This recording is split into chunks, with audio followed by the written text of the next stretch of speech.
Hello everyone, welcome back to Rolling Solo. My name is Adam Smith, and today we're going to be unboxing Perdition's Mouth, Abyssal Rift. Yes, this is the game that I mentioned in my very first podcast / channel review video.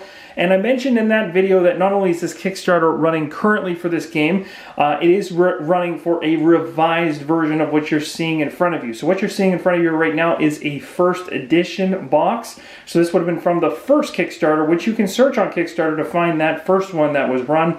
This is from that Kickstarter. Currently, though, there is a revised version of this game on Kickstarter, and it is, or has, I should say, about 8 days left, if not 7 days left, depending on when this recording goes live, before it is finished. So really, if you want to get in on it, this is your chance. This is also a video to help arm you guys with the information you need in order to make a decision for yourself, just based on, not my personal opinion, but just based on what's inside the box. So I'm going to be able to show you what you will get inside. Again, remembering this is first edition. So there are changes in this new Kickstarter which are going to revise, enhance, correct some of the things from the first edition, which is what you're seeing in front of you now. So hopefully I can help you out with that. Okay, so as of right now, this Kickstarter, like I said, is 8 days to go. It has over 743 backers, $72,000 plus, and it funded at $40,000 at the $40,000 mark, and was funded within 21 hours. So very quick funding. There's a lot of prior videos out for this particular game on the internet and inside of YouTube. So if you're interested in checking out some gameplay, there's quite a few individuals who have covered this game already. However, I will be doing a Rolling Solo showcase on this one in the near future. It just probably won't likely be happening at the same time as the Kickstarter. So I do apologize for that. Just timing wise, I just cannot fit that in. But what I can do is open this box, talk to you a little bit about what's inside, and you can make an informed decision in terms of what you're seeing as to whether you're interested in picking it up. Alright, so the link in the description below will show you and direct you right to the Kickstarter if you are so interested in more information or backing this product. So let's get right into the unboxing. So, Perdition's Mouth, Abyssal Rift is a dark, cooperative fantasy adventure in the labyrinth of the Insectoid god. So if that doesn't terrify you down to your bone, then you are dead.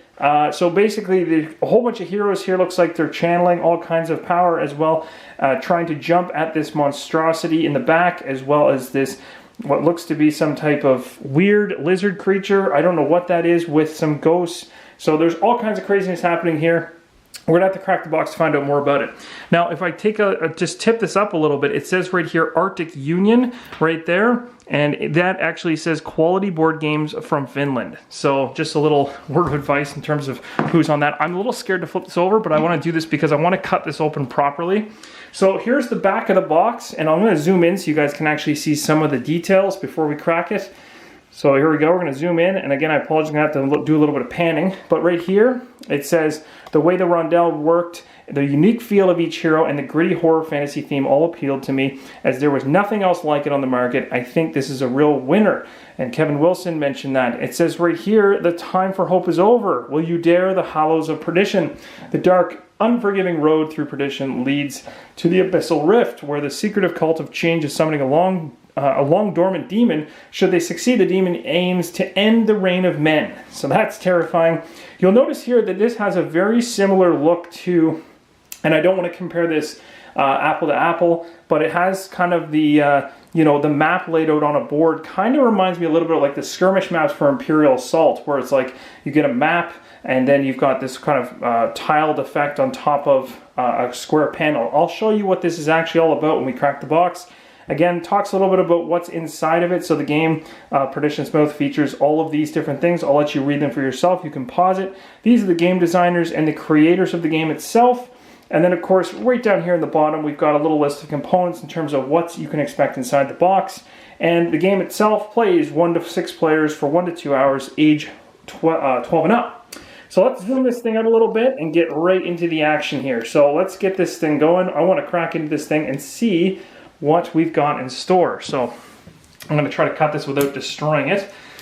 And let's tear it open. I'm really excited about this because I don't know what to expect. I know that the rondel actually, and again, I do apologize in advance if I'm butchering the pronunciation of that, but I am really interested in these two individual pieces here. It has no dice. This is a game that has absolutely no dice.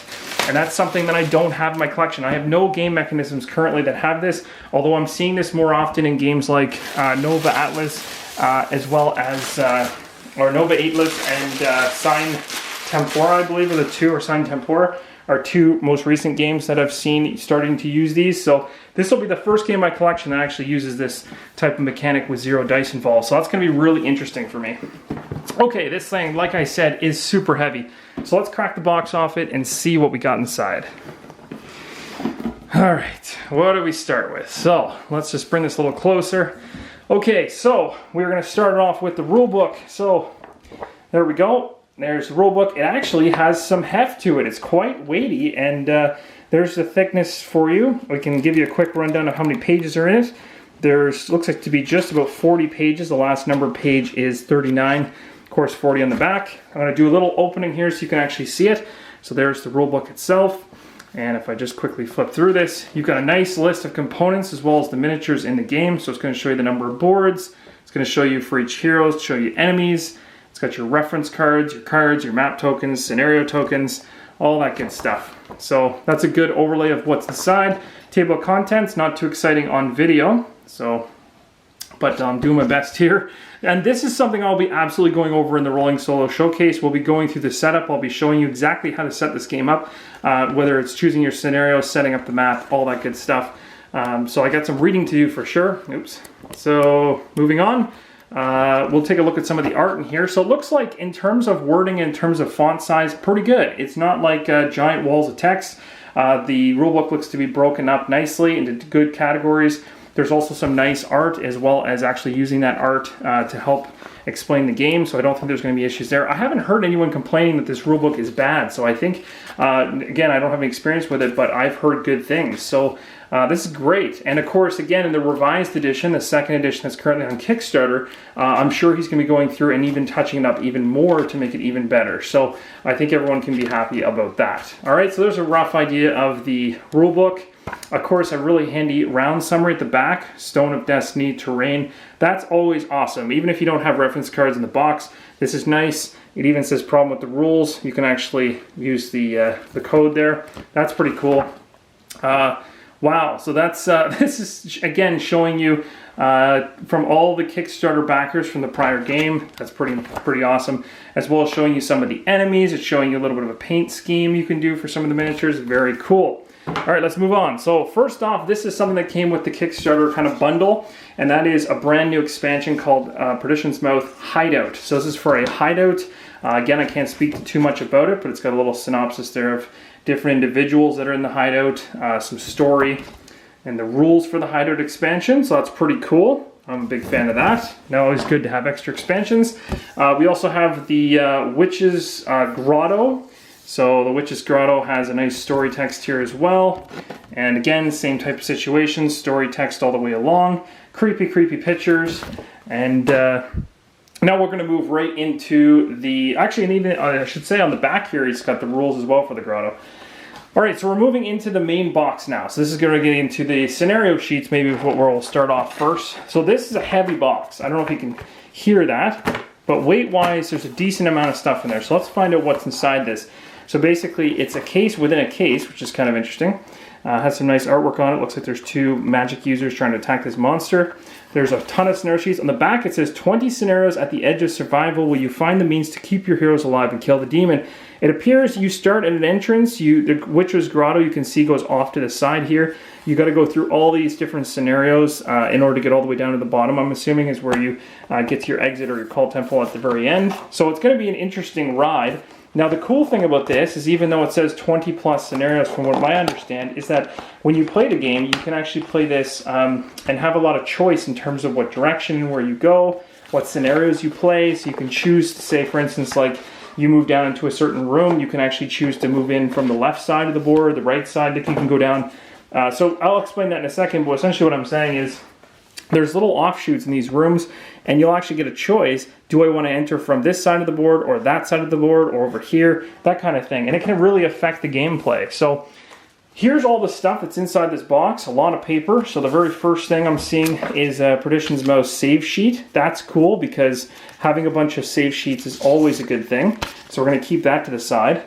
Next up, we've got a bunch of stuff that I'm going to have to probably sort through, but this is actually a huge pile of scenarios. So we've got ourselves, geez, this is a lot.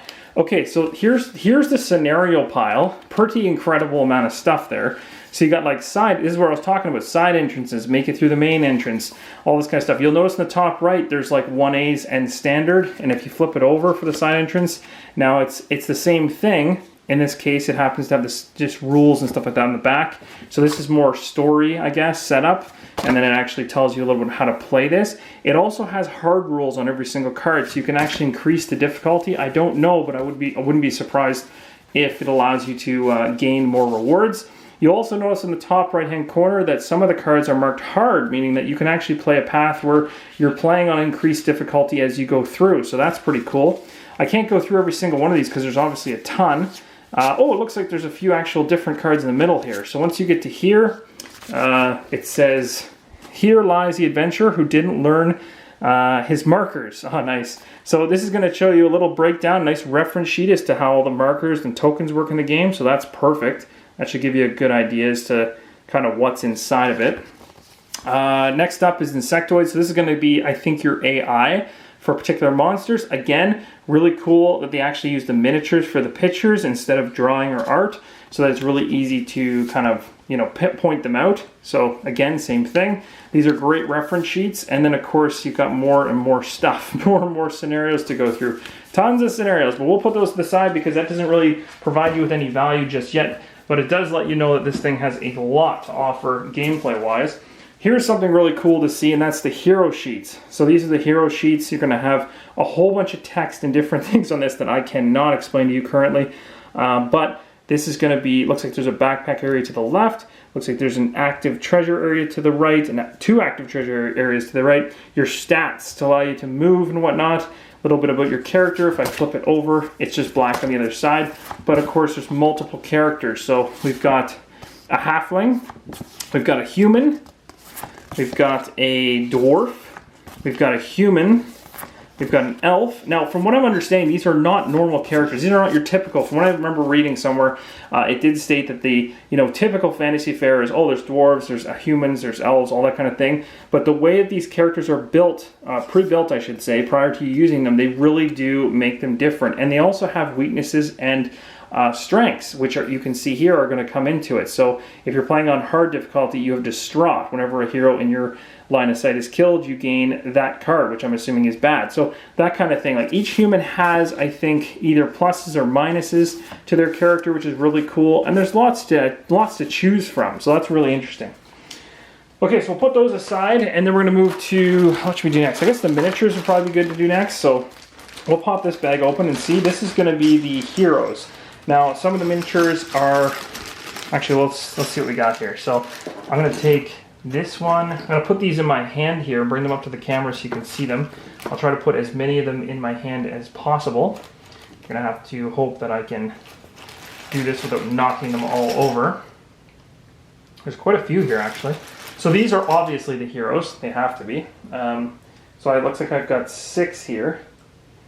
So here are the miniatures for the heroes. Hopefully you can see the detail there. So the miniatures are actually very nice. So there's a lot of good detail there. And again, I apologize for some of them. They're kind of like they're kind of on a bad angle, some of them. So if I lay them down now, it might be a little easier to see them. Let's see. There we go. So there they all kind of laid down. So there's good detail in them as well. Like you can see, there's definitely, if you're into painting, especially that dwarf there at the bottom, lots and lots of edges and ridges in order to paint. So that's really cool. The other thing that's at the bottom of the bag here is a bunch of shields, and I believe these are used in the rondel. Rondel. Yeah, that's what it's pronounced. These are used in that, and essentially they are going to mark your position in the circle. So, all right, that's it for the heroes, at least the ones that I can see anyway. Moving on, this has to be the monsters, because of the large amount of them in here. And I'm not going to go through every single one of these because there's going to be a whole bunch. But I'll show you a few of them. So here's one guy here. Looks like he's a cultist potentially with a blow dart gun. So that's kind of cool. Good miniature. Looks very thematic. You've also got this guy here who you'd want, if you open up your closet, you wouldn't necessarily want to see. So if you do have this guy roaming around in your closet, you should probably move out of your house. This guy, oh, this is the exact same guy. Geez, there's a few of those actually. Let's go for something a little bit more tame, something that you'd probably pick up at the pet store, something like this. Yeah, it looks really cute and cuddly. So again, all the monsters in the game are obviously not going to be friendly. They're going to be a little vicious looking. It's like a scorpion cat gone wrong. And there's other guys in here too. I just can't get to all of them in this video. That is, I don't know what that is. It kind of looks like a little bit of a Cthulhu-ish worm fish. It's a seal, otter. I don't know what the heck that is. It's definitely not a seal or an otter. I'm just making that up. Okay, so that's good for the miniatures for now. That's at least a decent show of some of them. I'll show you one more actually that I just noticed is a little different. There's quite a few of them in here. I just don't want to go through every one. A giant hole that looks like you would not want to fall into that, which it's not just a hole. I believe that thing would just eat you alive. Okay, so that's the miniature bag. Of course, there's a whole bunch of them. So there's multiple of them, and there's different ones. I didn't pull every single one out there. I just wanted to give you guys a rough idea. On the side here, looks like we've got, oh, that's kind of cool. So they packaged in a couple doors, although this seems to be kind of an over-the-top packaging, but hey, they're protecting things. So, oh, there's a couple things in here, that's why. So there's a few small things. Looks like these are levers. That's interesting. You got some doors. Hey, it's never bad to have terrain stuff. That's always nice instead of having to pull it from other games. I can appreciate that. And then down here, another bag. This bag here has more miniatures in it. This is a, oh geez, I just dropped somebody. This miniature here is a giant spider miniature of some type. Really creepy. Has another one of those little pin things for the rondel. I'll get that pronounced correctly eventually. Two of these gates, which are more torture chambers than anything else. You'll see there's humans there at the very top of them, and they're pierced on top of these. So I don't know if they're gates to go somewhere or just torture. But regardless, that is your mission. It's probably to go in there and rescue people and stop this group from doing the horrible things they're doing. This right here is probably a problem. This is the only gimped miniature I can see off the top of my head. She's a little bent. So she's kind of facing forward. I've seen worse though. I've seen a video where somebody's was all the way down, but I think I can heat this one up, bend it back. It should be okay. But hey, that's what happens in travel sometimes. Let's see what else we got down the corner here. There's more surprises every single time I go into this thing. So there's more miniatures in here. Again, okay, so it's just, again, two more of the guys that are the cultists with the blow dart. So that's cool. We've already seen them.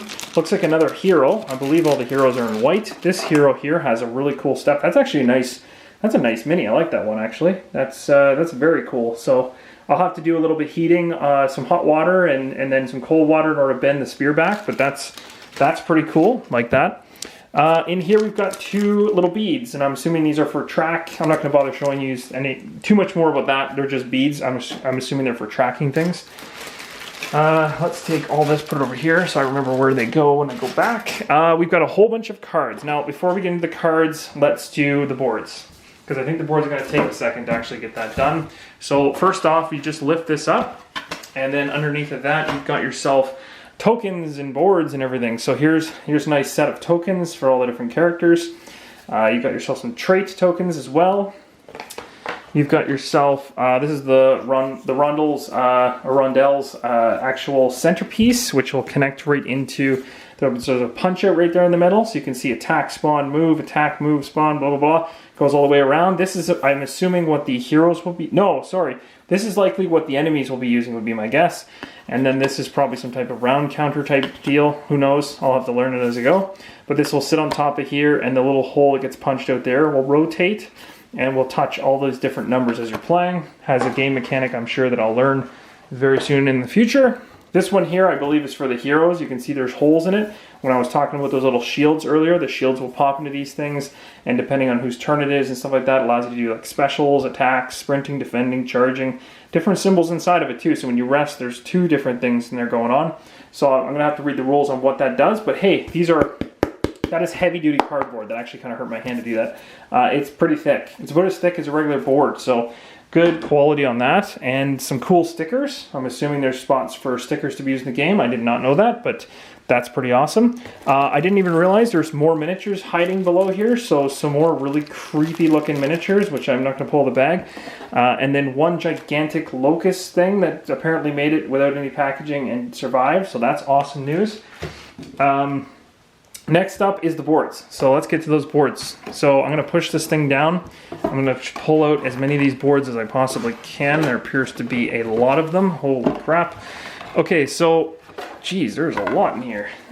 This is a lot of stuff.